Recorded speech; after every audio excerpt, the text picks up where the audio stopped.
18. a 19. storočí slovenskí poddaní osídľovali sa v najjužnejších častiach vtedajšieho Úhorska i v dnešnej Vojvodine v snahe získať tú zem, pôdu, ktorú v pôvodnej vlasti nemali.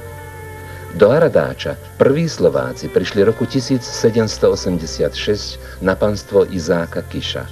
Prisťahovali sa prevažne Novohradčania, ale aj poddaní pochádzajúci z Peštianskej, Zvolenskej a Gemerskej stolice.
Kolobeh dejín nemôžeme napočitovať.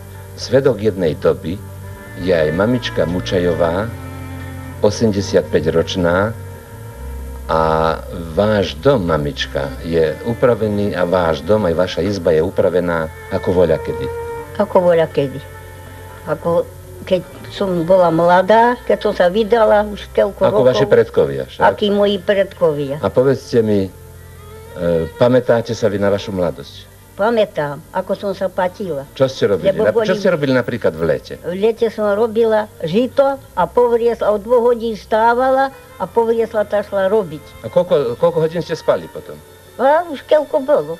A ráno od 2 zastať. A tá oka povriesla robiť a žito sme potom robili. Tá oka. Aj tam sme jedli. Krumple suchý som nabrala do kapsely, aj všetok svet tak robil. Lebo ja som bola rýsárka.